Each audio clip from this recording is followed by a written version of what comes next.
বাংলাদেশ ফুটবলের গোলবারের নিচে এখন সবচেয়ে আলোচিত প্রশ্ন আনিসুর রহমান জিকো নাকি মিতুল মার্মা, কে সেরা গোলকিপার?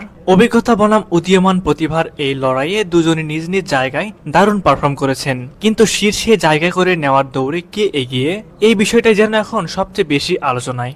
বাংলাদেশ জাতীয় ফুটবলের গোলপোস্ট এখন দুই নামক ঘিরে আলোচনায়। একদিকে অভিজ্ঞ গোলকিপার আনিসুর রহমান জিকো, অন্যদিকে তরুণ প্রতিভা মিতুল মার্মা। একজন দীর্ঘদিন জাতীয় দলের গোলবারের নিচে ছিলেন নির্ভরতার প্রতীক হিসেবে, অন্যজন স্বল্প সময় দেখিয়েছেন অসাধারণ সম্ভাবনা ঝলক। এই দুই প্রজন্মের দুই গোলরক্ষককে ঘিরে এখন চলছে তুলনা, বিতর্ক আর ভবিষ্যতের সম্ভাবনা বিশ্লেষণ। আনিসুর রহমান জিকো দেশের অভিজ্ঞতম গোলকিপারদের একজন।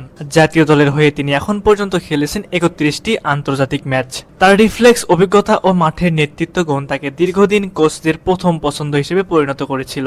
বিশেষ করে দক্ষিণ এশিয়ার বড় ম্যাচগুলোই তার দৃঢ়তা অনেকবার দলকে রক্ষা করেছে হার থেকে। কিন্তু দুর্ভাগ্যবশত মাঠের বাইরের এক ঘটনায় মদকাণ্ডে জড়িত হওয়ার কারণে নিষেধাজ্ঞার কবলে পড়েন তিনি। এরপর থেকে জাতীয় দলে আর জায়গা হয়নি তার। অন্যদিকে তরুণ গোলকিপার মিতুল মার্মা খুব অল্প সময়ে নজর কেড়েছেন।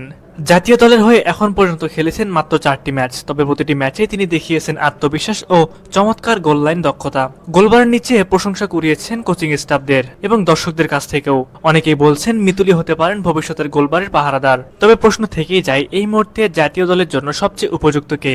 অভিজ্ঞতা ও ম্যাচ রিডিং এর দিক থেকে এখনো জিকো এগিয়ে। অনেক বিশ্লেষক ও সাবেক ফুটবলাররাও মনে করেন জাতীয় দলের মতো চাপের জায়গায় একজন অভিজ্ঞ গোলকিপার থাকা অত্যন্ত জরুরি। তাই অনেকেই চাচ্ছেন জিকোকে যেন আবারও অন্তর্ভুক্ত করা হয়। অন্যদিকে তরুণদের উপর আস্থা রাখার যুক্তি উঠে আসছে। মিতুলের বয়স কম, সময় তার পক্ষে, এখন সুযোগ পেলে আগামী দিনের জন্য আরো পরিণত হয়ে উঠতে পারেন তিনি। সব মিলিয়ে বাংলাদেশ জাতীয় দলের গোলপোস্ট এখন দুজন যোগ্য গোলকিপারের মধ্যে সীমাবদ্ধ নেওয়ার দ্বিধায়।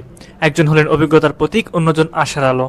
সামনে বড় টুর্নামেন্ট বা গুরুত্বপূর্ণ ম্যাচে কাকে বেছে নেয় টিম ম্যানেজমেন্ট, তা এখন দেখার বিষয়। সুপ্রিয় দর্শক, আপনাদের কাছে কি মনে হয়, জিকো নাকি মিতুল, কে দেশ সেরা গোলকিপার? এবং পরবর্তী ম্যাচে আপনারা গোল পোস্টের নিচে কাকে দেখতে চান? অবশ্যই এই বিষয়ে আপনাদের মূল্যবান মতামত আমাদের কমেন্টে জানাবেন।